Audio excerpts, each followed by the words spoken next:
el doctor José Álvarez, jefe de hemodinamia y cardiología intervencionista del Hospital Alemán y del Hospital Británico de Buenos Aires, director de la página web Solasi.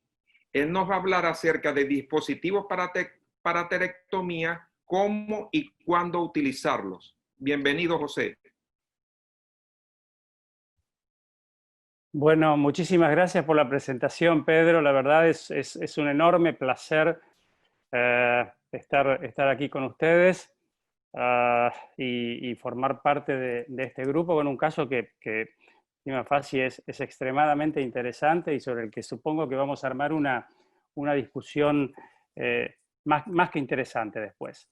Bueno, todos saben, yo en realidad no tengo ningún conflicto de interés con respecto a este tópico, pero soy cardiólogo intervencionista. Como bien acabas de decir, el tratamiento percutáneo de las arterias coronarias severamente calcificadas es un desafío, con mayor riesgo de complicaciones, incluyendo posibilidades de subexpansión y mala posición del stent, pero también posibilidades de no poder dilatar la estenosis a pesar de utilizar balones de muy alta presión, imposibilidad a veces de avanzar un stent y de perder un stent dentro de una arteria coronaria cuando vemos que no lo podemos avanzar y lo queremos retirar para reposicionarlo o tratar de redilatar el vaso.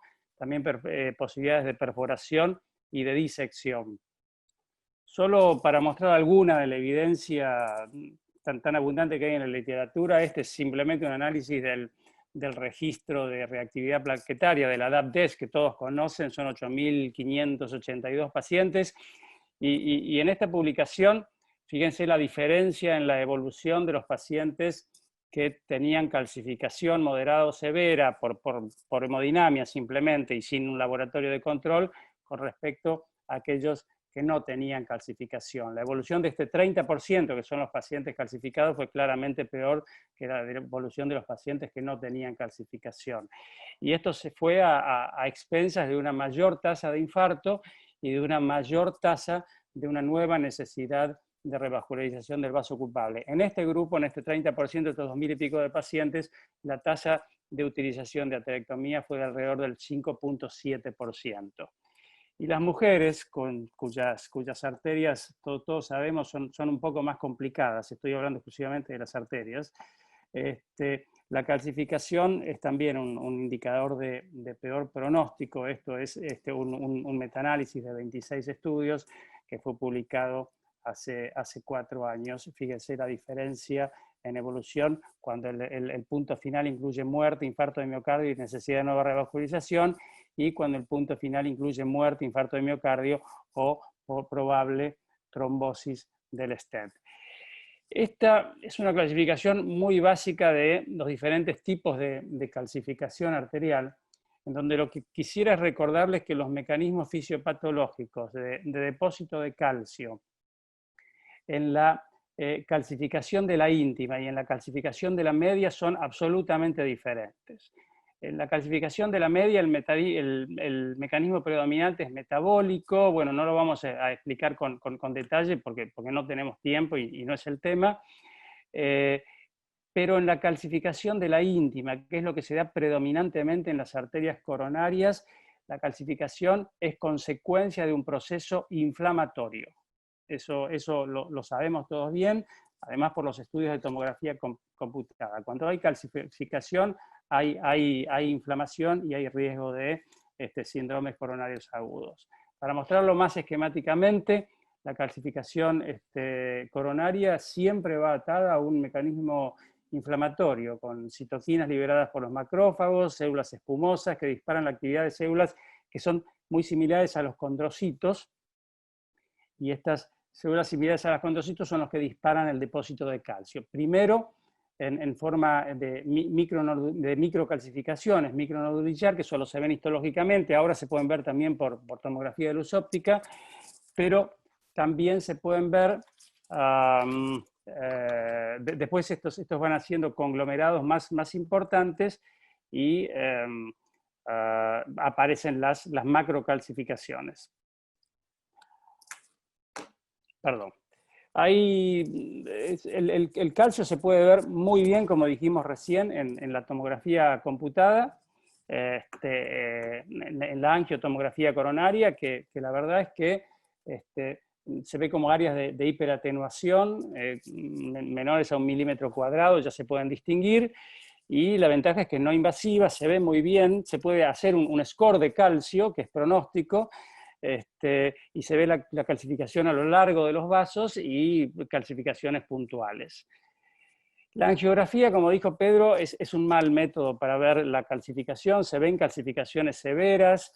En general uno define como calcificación severa cuando ve todo el trayecto, los dos bordes de la arteria, independientemente del movimiento. Pero bueno, es el método que tenemos todos los días en el laboratorio de hemodinamia para ver calcio. El ultrasonido intravascular permite la detección de calcio superficial y profundo. Eso es realmente muy útil. Permite ver la distribución, la localización, la longitud y sobre todo el área de distribución. Tiene algunas limitaciones y es que a veces la ventana acústica es tan grande que el calcio profundo no se puede ver, no permite ver las microcalcificaciones y a veces no se puede medir por esto, por esto en calcificaciones muy densas no se puede medir el espesor del calcio, ¿sí? Sin embargo, para todos el ultrasonido es un elemento que tenemos disponible todo el tiempo en el laboratorio y bueno, podemos recordar esto, y es que la extensión circunferencial mayor a 180 grados, esto hay más de un estudio que lo certifica, se asocia con una menor área final del stent y una mayor excentricidad final del stent. Para los que tengan la posibilidad de hacer tomografía de luz óptica, es un excelente método con altísima resolución, se puede medir el espesor del calcio, se puede hacer un gradiente cuantitativo del calcio, ahora vamos a ver, teniendo en cuenta la distribución, la localización, el espesor, el área, el volumen. Se pueden ver microcalcificaciones, pero como el método tiene poca calcificación, tiene poca penetración, tiene una poca posibilidad de ver en profundidad lo que está pasando en la pared de la arteria.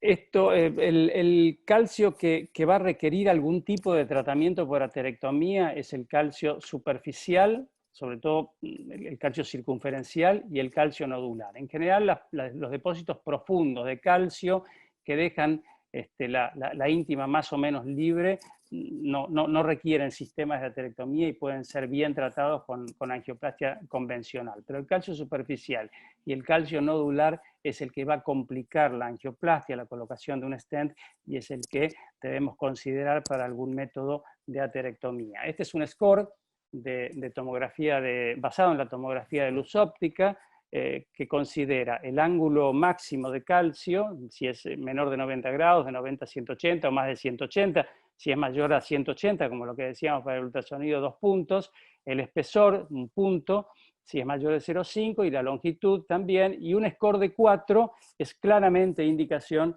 de que uno debe entrar de comienzo de angioplastia con un sistema de aterectomía, y esto es simplemente un acrónimo para recordarlo. Vamos a hablar de Rotablator. Rotablator fue el primer sistema de aterectomía. En realidad tuvimos uno antes. Yo tengo muchos años en esto y recuerdo haber usado el catéter el aterótomo de Simpson, que era aterectomía direccional. Pero bueno, después desapareció, después hubo un nuevo modelo, pero la verdad es que el sistema más utilizado es el Rotablator, que es la aterectomía rotacional. Fue diseñado por un físico en el año 1988 y en el año 93 recién fue aprobado para el uso en coronarias. Tuvo dos o tres recalls por problemas con la guía y con el espiral que mueve la oliva, pero bueno, después el sistema se fue perfeccionando e inclusive tenemos ahora un sistema nuevo. El Rotablator consta de una oliva elíptica, que tiene, la oliva es de níquel, que tiene cristales microscópicos en la mitad anterior y de diamantes. Esto va conectado a un sistema, por un tubo metálico, va conectado a un sistema que es el Advancer, El Advancer es el que nos permite, la oliva va conectada aquí adelante, el Advancer tiene un botón que nos permite avanzar o retroceder la oliva, y el Advancer es el que mueve en realidad el tubo y la oliva, y el Advancer está conectado a una consola central que es alimentada por aire comprimido. Con la consola uno regula los modos de funcionamiento, el de realizar aterectomía o el Dynaglide, y la fuerza de la compresión, con lo cual se regula la velocidad de ablación, la velocidad a la cual gira la oliva. Todo esto en el modelo viejo se maneja desde un pedal. En el modelo nuevo, ahora vamos a ver, los controles están todos puestos en el Advancer, y corre la oliva por una guía, que es un monofilamento de acero inoxidable, que tiene en realidad un spring coil recién en la punta. Es muy importante que la oliva jamás contacte con este spring coil porque la va a deshilachar. Este es el modelo nuevo, desapareció el pedal y los controles están todos directamente en el Advancer. Cada microdiamante mide unos 20 micrones más o menos, pero solo sobresalen del oliva unos 5 micrones, y el sistema funciona por el corte diferencial. No ablaciona los tejidos blandos y sí los duros. Yo recuerdo haber ido a algún congreso donde me hacían poner el dedo sobre una cáscara de huevo y pasaban la oliva entre el dedo y el huevo y se comía la cáscara del huevo, pero no lastimaba la yema del huevo. Yo sugiero hacerlo con una tiza y no con un huevo para probar que es un poco más limpio. Se ablaciona, como dijimos, el tejido duro, pero no el tejido elástico, y se producen micropartículas que con buena técnica están entre los 5 y los 10 micrones, más o menos el tamaño de un glóbulo rojo. La evidencia más importante del Rotablator, perdón, este es un pequeño videíto que si funciona nos muestra cómo la oliva va ablacionando.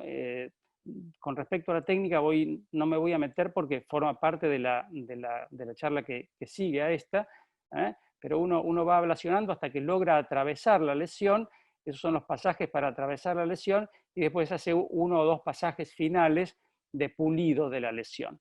El punto con el Rotablator es que si uno quiere lograr más diámetro dentro de la arteria, tiene que sacar esa oliva y cambiar por una oliva más grande. En general, la oliva más chiquita es de 1.25, la más grande de 2.5. Uno empieza con olivas chicas y las va agrandando, pero esto tiene mucho que ver con el diámetro de la arteria. Igual no vamos a entrar así muy específicamente en estas cosas técnicas. Bueno, como les dije, la evidencia más reciente viene del estudio del Rotaxus.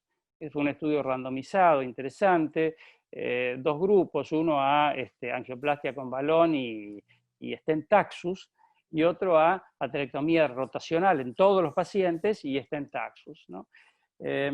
No hubo, se completó en 217 pacientes 2 años de seguimiento, y hubo seguimiento angiográfico a los 9 meses, el cual fue hecho en un porcentaje bastante alto de los pacientes.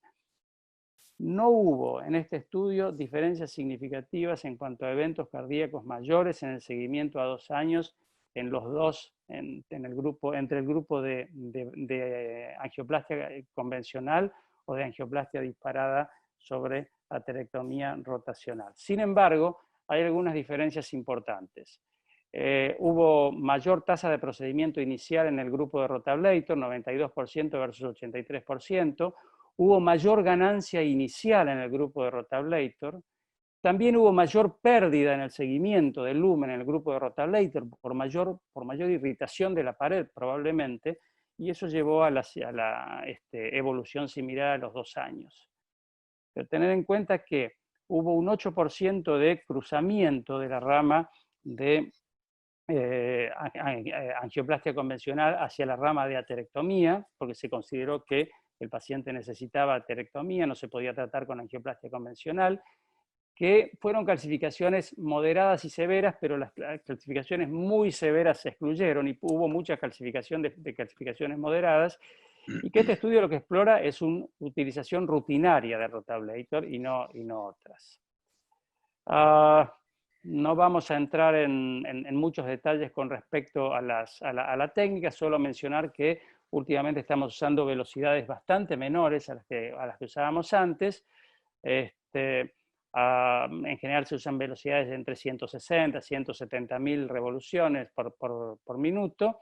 Se hacen runs bastante cortitos, el movimiento es el pecking, el ir golpeando la placa, y hay que evitar las desaceleraciones. Hay algunos nunca debe contactar la oliva con la punta de la guía, nunca dejar la oliva dentro de la lesión, nunca operar sin salina, y una de las complicaciones más temidas y que a todos nos ha pasado alguna vez es la oliva atrapada dentro distalmente a la lesión, y esto es realmente un problema, pero tiene soluciones.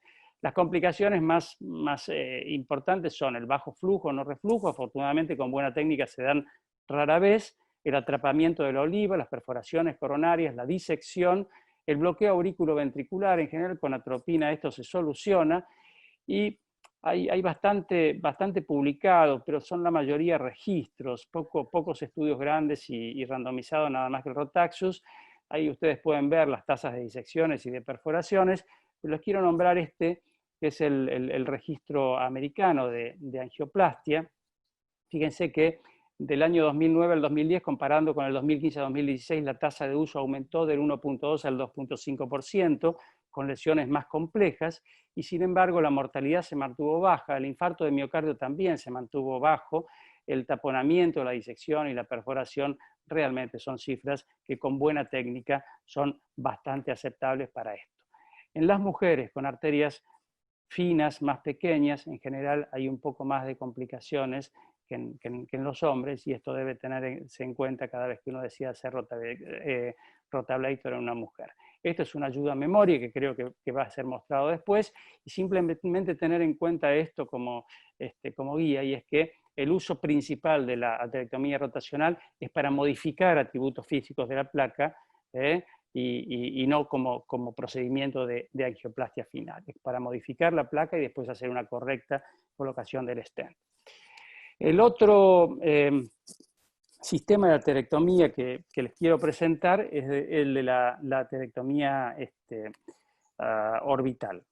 El sistema es una corona diferente, es una corona excéntrica también con púas de diamantes que vienen en un único diámetro de 1.25, ahora vienen, creo que hay un modelo diferente, y lo interesante es que se mueve elípticamente. Entonces tiene un doble mecanismo de corte, pule aquí y pule hacia adelante y atrás, se mueve elípticamente y puede lograr un diámetro máximo de 1.8 milímetros. Esto corre por una guía que se llama guía Viper. El sistema comercialmente disponible es el Diamond Black 360. En Argentina no lo tenemos, yo no tengo experiencia personal con aterectomía orbital, sí con rotablator. Y nuevamente, con esto el objetivo principal es modificar la placa y el calcio. La técnica es muy importante acá porque, como les dije, combina el corte bidireccional con la fuerza pulsátil, y las partículas que se desprenden con buena técnica normalmente son aparentemente un poco más pequeñas que las que se desprenden del rotablator. La técnica de funcionamiento es básicamente esto. Fíjense qué interesante. Va haciendo un movimiento elíptico y va puliendo y cortando la placa.